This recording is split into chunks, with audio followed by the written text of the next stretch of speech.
campus. You can see the steeple from their chapel, which is one of only 2 buildings in Winter Park in the National Historic Register. It's named after the gentleman that gave the money for the first building of Rollins, whose daughters went there. But after their dad passed away, they gave the money to Bill in his honor. It's called the Knowles Chapel, built in 1932. And the architect they hired, little side note, was considered to be the best architect in the entire world for chapel building, getting Ralph Adams Cram, who built some of the most noted cathedrals in the world. But this was probably his smallest, and this is probably his, well, he always talks about it even in his papers. He's not around anymore, but he used to talk about it.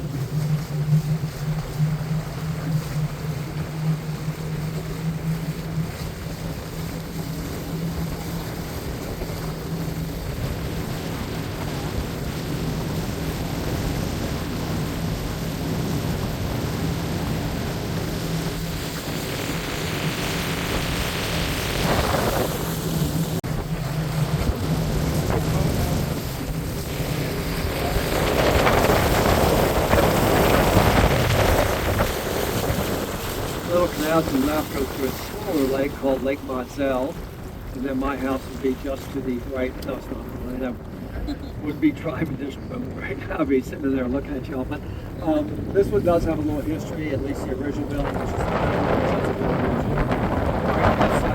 9 years ago. And the original building started off as a businessman's club. And that only lasted 2 years. And then a professor from Rollins, they got the art building. He made it his house. He eventually gave it to Rollins, who made it a conservatory, and maybe after art, that's what it was for the time. Rollins sold it in 1976, and they made it back into a house, which is what it's been ever since. That house and the next 3 floors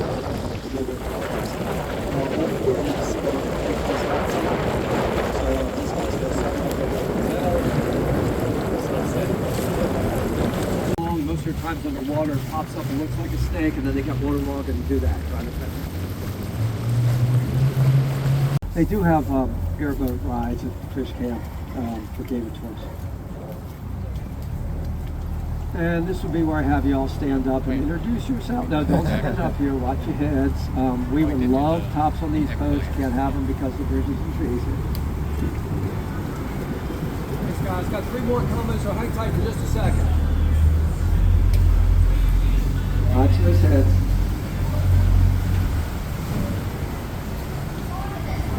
You know, I mentioned this is the 3rd canal.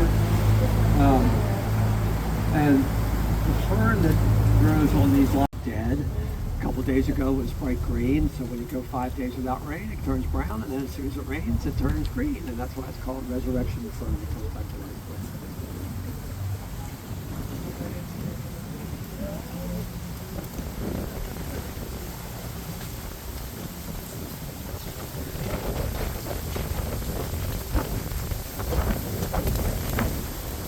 Yeah, we're going to see one gator. This happens to be a statue in the grass right here with this big frog. And this is Lake Virginia. One of the first settlers here was from that state, named it after a little bigger lake than Osceola. There's 6 lakes on the chain that are connected by canals, but a lot of lakes join these by streams and the St. Johns River. We're actually in St. Johns water management right now. So all of this water will eventually go into the Atlantic up in Jacksonville by way to St. Johns, which you might know is one of the 2 rivers in the world called the bird over here is an anhinga, more commonly called a snake bird. That's a decoy in the water, I guess. Lakefront. Well, land in general, but certainly lakefront is very pricey here. They haven't developed all this because it's a reserve. Approximately 50 acres. And it sits on 3 different lakes. It's called Genius Reserve, and unfortunately for everybody, it's not open to the public, and actually nobody lives in that house on it. But the folks that used to are the ones that gave their home and land for it, and they actually owned 220 acres over here. So they developed a neighborhood called Windsong. We just passed some of their homes. There's more up here, 170 acres. But when they had all the land before it was Windsong and lived in the house, they loved Winter Park, and they let the public on the dirt road go through their property for years, called Genius Drive right here. And it's, you know, I jogged on it daily. It's really what you thought of when you thought of Winter Park, and it was also full of peacocks. And there's still some, and that's also why the peacock is a symbol of Winter Park, because the one's over here. And same family, it was 3 generations, but still the same family, owned all that land for 110 years. Bought it for about $2 an acre, and these leasehold lots were for over $2 million an acre, so they did okay on it. It all went into a foundation called the Morse Foundation. And I used to assume that folks would know that was their ski jump until I started getting asked if it was the roof of a sunken house out there. I know, it kind of looks like it a little bit. Anyway, the campus starts on that road in front of us, goes almost back to where we came into Lake Virginia. They've got about 80 acres on this lake. And Rollins was started in 1885. It's the first private college in Florida. And you know, today a lot of folks really feel it's the best liberal arts school in the South. Excuse me, when they started, there were 60 students and it cost $100 a year to go here. I know, because that's changed a little bit. Today with room and board, you're looking at a little over $70,000 a year to go to Rollins. And you know, not really a particularly large student body. They've got about 2,000 undergrads, but they also have an MBA program, they have a night school, they've got graduate courses. You put all that together and it still comes to about 10 students for every professor. So excellent education and pretty place. Princeton Review, matter of fact, ranked it the prettiest campus in the U.S. in 2015. A couple months ago, U.S. News and World Report ranked it the prettiest campus in the South. So to me, walking through it, like these guys, I think it's one of the best things to do in town. You may have noticed the predominant tree line in these lakes, because they can grow around water, are losing their foliage. Some of them are already bald. They'll all be bald in a couple of weeks, which is why they're called bald cypress. And by far the oldest type of tree we have. We saw next, and we have the snake bird drying its feathers right there. Is that the whole campus? Yeah, Rollins. Oh my God! It's a small. It's big. It's small compared to the Small, but look at it. It's still a nice campus, yeah.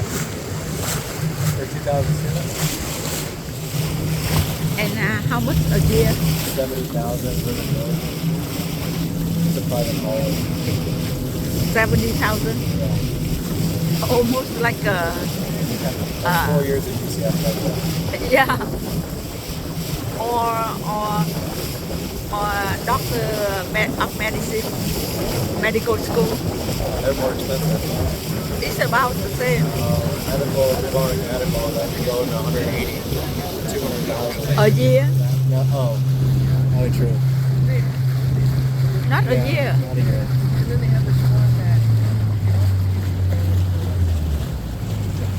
The third museum, it used to be, like I said, the Cornells. The Cornells and the Alphons have given Rollins the most money, so there's a lot of buildings named after those families. This is the Alphon Gym. To the right of it, you can see it, which is across the street from Rollins, the top part of the Alphon Inn. Not on campus, but it is owned by Rollins. It sits 2 blocks from the boat tour, where a hotel called the Langford sat for 50 years. Tore it down in 2000, finished the Alphon 10 years ago, and it's already considered to be one of Florida's best hotels. All the money it makes goes to scholarships for Rollins students, and it's done so well. They just added 80 rooms. That's what we're looking at. But well, they just added another restaurant too. They added another cafe. So the restaurant's called named after Hamilton, home Hamilton's. But anyway, yeah, it has $10 million worth of artwork, and so it's kind of considered to be almost like another museum here.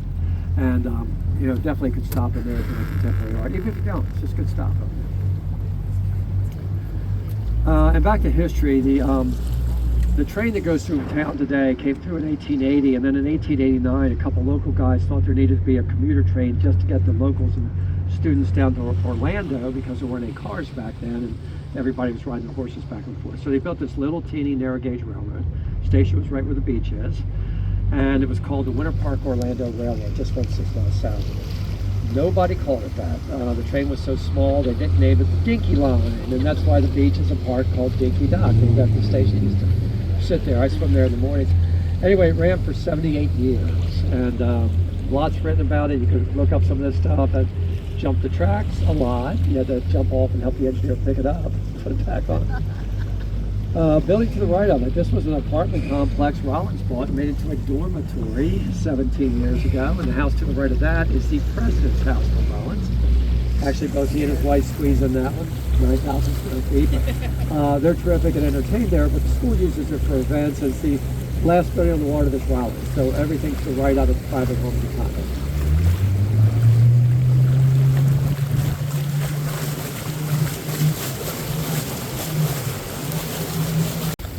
The train that goes through town came through in 1880, so just a little quick Winter Park history. The land to start Winter Park was purchased the following year, 1881, and it was largely because of the train. A couple of New Englanders had already fallen in love with these lakes and the surrounding beauty, and they knew the train was coming through, so they felt it would be the wealthy Northerners would take the train and fall in love with this place and build their winter homes, and it looked like a park, so they came up with the name Winter Park. And they also they purchased and developed 600 acres right along the shore of these lakes for homes, but they also platted the entire town. So Winter Park is the first planned community in Florida. And then Rollins, as I talked about, started just 4 years later.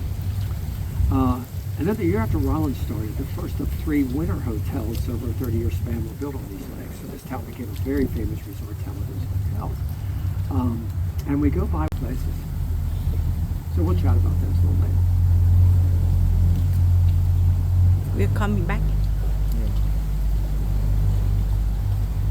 So only 2 legs. Again, if you'll have questions, here's a shot. Huh? I think there's a third one. I thought there is the third one. So only 2 legs. We still have 30 minutes.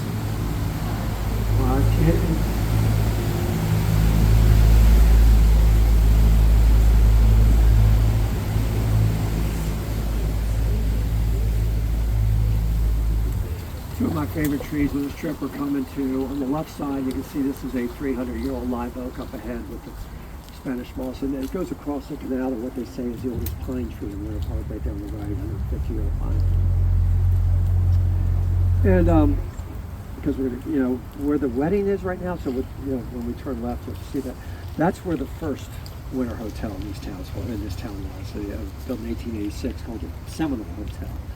And when they built that, it was the largest hotel in the entire state, and actually one of the most famous hotels in the U.S. A couple of U.S. presidents started coming down here and staying there, and then it burned down in '02. So I was only here 16 years, but it was already kind of a famous place to live, but that's kind of like made it a famous resort town here too. Because of the roots, these are cypress roots right here, and the parts sticking up are called cypress knees. And the knees give oxygen to the roots that sit below the water, which is why cypress have the ability to live in water.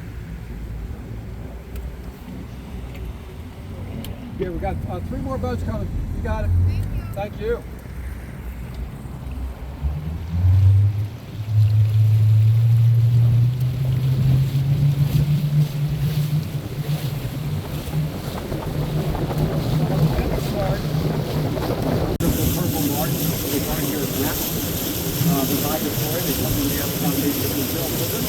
A lot of bad houses are here. Not these houses.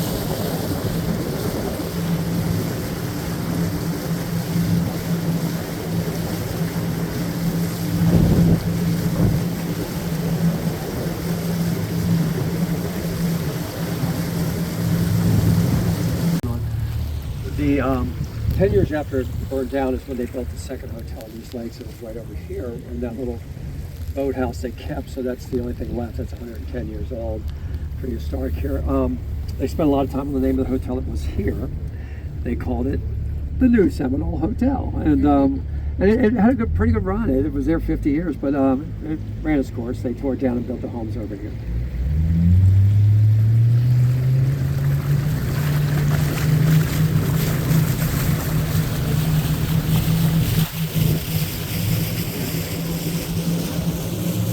Quality and diversity of architecture. There's a lot of personal freedom here, but to build something new, you got to buy something and tear it down. And the house that was right in front of us was a pretty big house that needed too much work to save. And these guys didn't want the house; they wanted a lot, but still paid $4.5 million to tear it down and get the lot. And they've been working on this 3.5 years, and they really need a lot of space, and that's why they bought the lot. when this is finished, it's going to be Winter Park's and one of Florida's largest homes. So that's going to be 41,000 square feet when we finish that. And, you know, I'm turning towards the canal. All these homes to the right of it, including this and several on the left, are on the road we're about to go under. It's called Palmer Avenue. And after we do go under Palmer, we'll run along Alabama Drive on the right and also on the next leg. Just, you know, I think this is such a good town for driving, and Alabama's always been a favorite. This canal is called the Venetian Canal. It's by far the longest, and kind of looks like the lumberjacks that dug this had a few cocktails before they did it. Doesn't go straight at all. We're here on Lake Osceola. Thank you. And you know, talk about homes now. There always seem to be building some great homes, but the most cherished architect and actually most celebrated, it's worked with some from the 30s through 50s. His name was James Gamble Rogers. So there are about 100 homes, several Rollins buildings and downtown buildings of his that stands here in Little Park, and all, you know, well loved. This one to the left of the canal was one of his, although they're adding a lot to it, but they kept it kind of the look, you know, with kind of a lot of the walls and roof. But they have a lot of outbuildings are building. His most cherished home here in Winter Park is also the other home in this town famous for being moved. It's called Casa Feliz, or Happy House.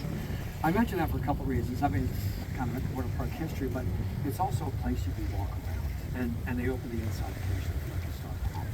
So Casa Feliz is a very similar story to the Capon House. It used to sit through that one 17 years ago and didn't want it either. And locals loved it, so they raised $1.5 million to pick it up and move it 300 yards. Cost that much because it weighs 2 million pounds. It's all brick Andalusian South farmhouse. And since they've renovated it, you know, it's been used quite a bit for events. But as I mentioned, you can always walk around that. You can look at their website to see the hours it's open on the inside too. The orchids, the woman that lives right here puts those up every year. She does a lot of the gardening over here. Yeah. Watch kids.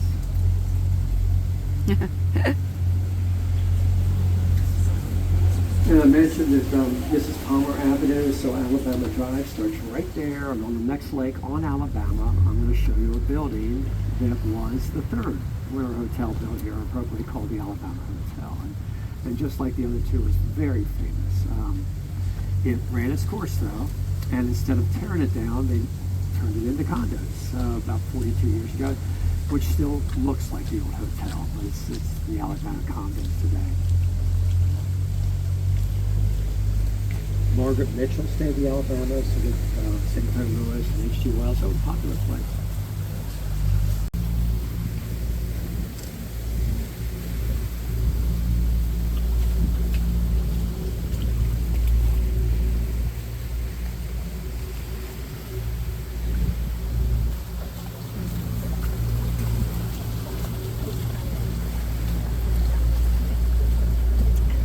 This one better than Disney World.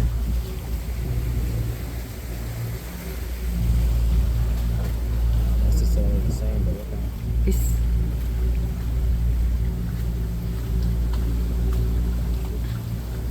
oh, nice house.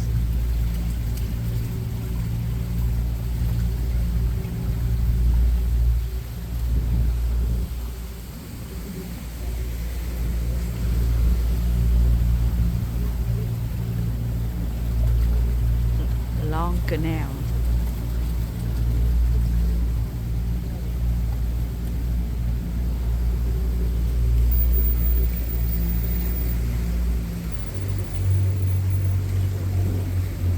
You really don't need to turn around. I can pass them right there. Wow.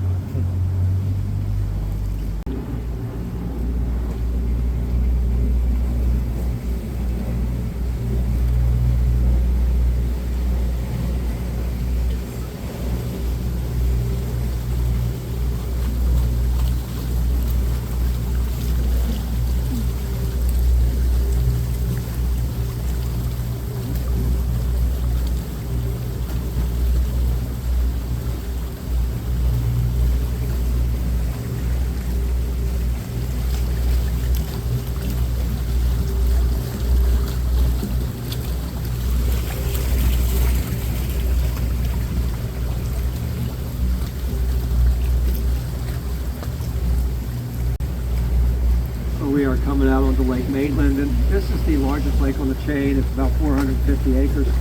And if you look straight ahead, right in the middle of it, there's a little island called Dog Island, which is the favorite place to boat here. That's the boats out there. And the building to our right is Rollins College's crew boat house. So the crew team uses this lake instead of Virginia where Rollins is, because it's twice as big as Lake Virginia.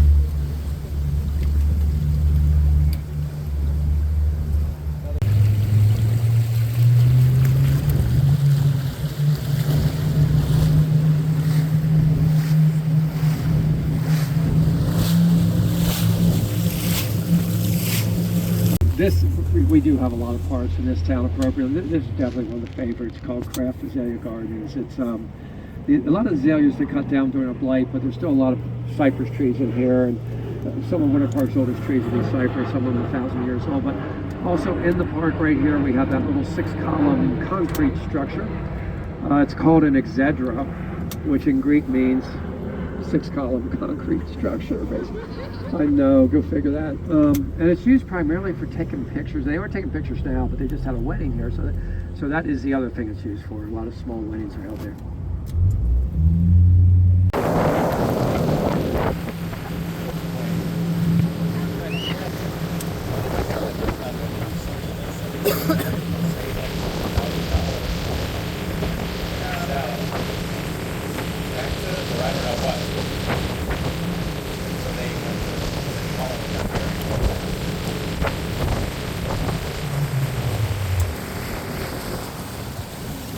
Alabama, the old Alabama Hotel in the corner beyond the boats, which is, as I mentioned, condos today.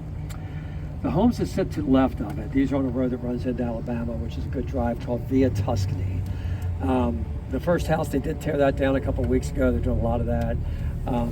This now first house with the orange roof was modeled, I mentioned this road is called Via Tuscany. That was modeled after a house in Tuscany. It's called Villa Toscana. They built that in 1927. It's always been like my favorite landscaping and house, really, but even more now because the newest owners threw a party for us a year and a half ago after they bought it, and for the boat drivers, and showed us everything in there. It's perfect.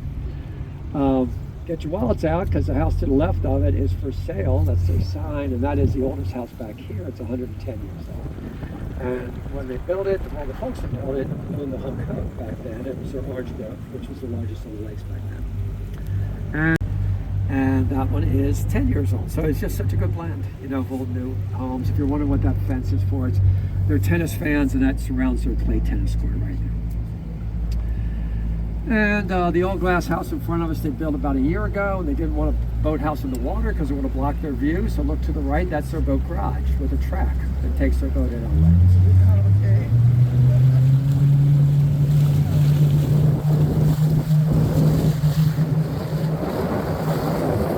100 years old, which would be the left side with the pineapple-shaped window star. And that was modeled after House of Venice, and I remember it well because up until the 70s, maybe late 70s, the walls went into the water. It looked like it sat on the Venetian Canal. They eventually backfilled that lawn, but 10 years ago, the right side was put on, so that's pretty new. And then 7 years ago, you see the house to the right? The house that was there, they bought and tore down to build what's now their pool house over there. And the original house, the left side of that, was actually made a little more famous in Winter Park because Tom Hanks used it to represent a scientist over a movie 25 years ago called From the Earth to the Moon. That's also Lake Maitland on the other side. So everything to the left of the canal is an island separated by that water, which you couldn't build on until the 1920s. It was too low. So they sandbagged the perimeter and backfilled it to create a 12-acre island to put homes on, which has 11 homes today. And the land is definitely some of Winter Park's most expensive. It's called the Isle of Sicily. I can't see it right now, but that osprey nest at the top of that cypress was just re-inhabited by a pair of osprey. They mate for life. They usually get back in that tree when they're getting ready to have babies. But also a bunch of Christmas ornaments. It looks like Charlie Brown's tree, and one of our former drivers named Charlie and his family originally decorated that 27 years ago for Christmas, and they never took ornaments down. But so it's really iconic. But a lot of them blow off, so they just come out every Christmas season, replace the ones that did. until 9 years ago. And we loved that guy, but we lost Charlie passed away 9 years ago. So the last 9 Christmases, myself and a couple other drivers been carrying on a tradition, doing a decorating, which is kind of an excuse for cocktails and a boat ride at Christmas together. Side of this cove, kind of starting with at the modern home, one kind of moving to the right. So many of them have been built in the last couple of years. And you can see they just tore down 3 homes to build new ones here. This is a peninsula, so you all have lakefront on both sides. Now, to the left of the house with big windows, which they finished a year ago with the palms, is that modern house that it looks like it could be new, but that's been here 30 years now. And, got a lot of press when they built it because it was the largest house in the chain of lakes back then. And it also started off with a basketball court inside the house because it was one of the Magic players. Originally, they said it was Horace Grant's house, who was really tall, so he designed a bunch of stuff on the inside for a tall guy, like countertops and light switches. And the guy sold it to 20 years and it was really short, so he lowered everything Horace designed. But he also, you know, that guy also entertained a lot, so he made the basketball court like a ballroom. And the newest owners only had 2 since ours, but I've made a bunch of changes. They gutted the whole thing, changed the landscape, but they also put everything to seal that roof. 2 smart staircases to put up there. It had always been a flat roof, so they put all that stuff up there. And what's up there now is a rooftop bar and lounge they got. And the classic white house to the left of it, kind of a favorite of mine back here. It's the oldest house back here, and it was built by the architect James Gamble Rogers. He built it for some folks right in the middle of the Depression. Obviously weren't that depressed, but had several owners. Probably the most famous were the Packards, from Packard Cars.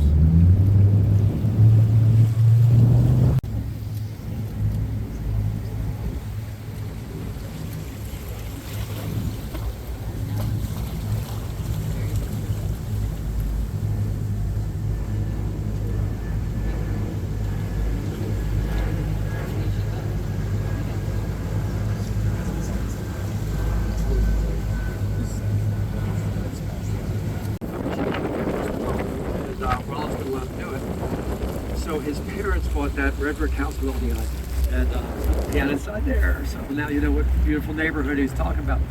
And they love him there. 2 years ago, they put a statue of Fred right next to the chapel. It took 2 years to make by Paul Day out of Europe, and he made Fred surrounded by children. So it's a $750,000 statue. So if you're over there, I'd take a look at that.